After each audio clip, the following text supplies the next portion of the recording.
mes chers collègues qui souhaitent. Cécile Untermeyer.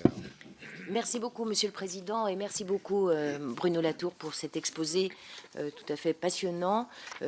Effectivement, vous avez raison, s'agissant du principe de précaution, et nous avons été, nous, vigilants, les députés, pour repousser un projet de loi, une proposition de loi qui tendait à substituer au principe de précaution un principe d'innovation, bien évidemment, et j'ai eu le plaisir de constater que très largement sur tous les bancs, nous étions très volontaires, Madame Zimmermann aussi, volontaires pour maintenir ce principe de précaution.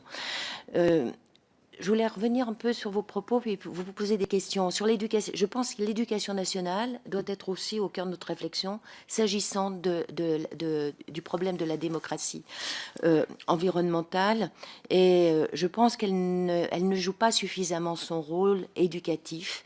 Il faudrait peut-être qu'elle cesse, mais elle est en train de le faire, d'enseigner notamment les sciences naturelles au travers des livres et faire comprendre aux jeunes qu'ils vivent dans un écosystème. Je pense qu'on a un vrai travail à faire là-dessus et faire valoir quand même l'idée qu'il est tout aussi choquant de ne pas connaître Victor Hugo que peut-être les fleurs qui nous entourent ou les espèces rares qu'il nous faut protéger.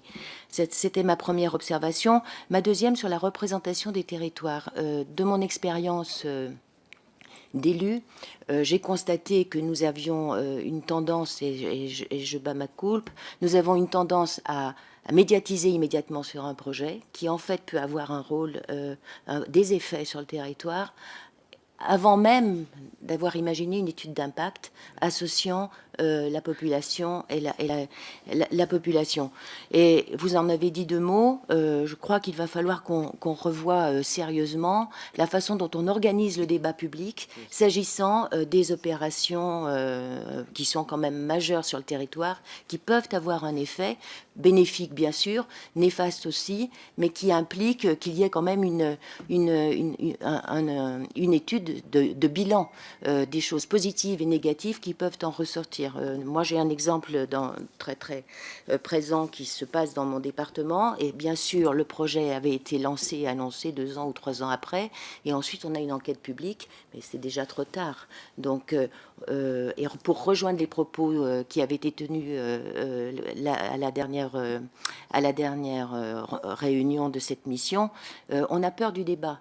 Donc, on monte notre projet et ensuite, on essaye de le faire valider et il faut bien comprendre pourquoi finalement ça ne marche pas et ça ne marche de moins en moins. Et je trouve que c'est finalement très bien que ça ne marche de moins en moins parce qu'il faut respecter effectivement les citoyens qui vivent dans un écosystème et travailler à des procédures de participation du public qui ne soient pas des simulacres de participation du public, mais bien la prise en considération à un moment stratégique de leur avis.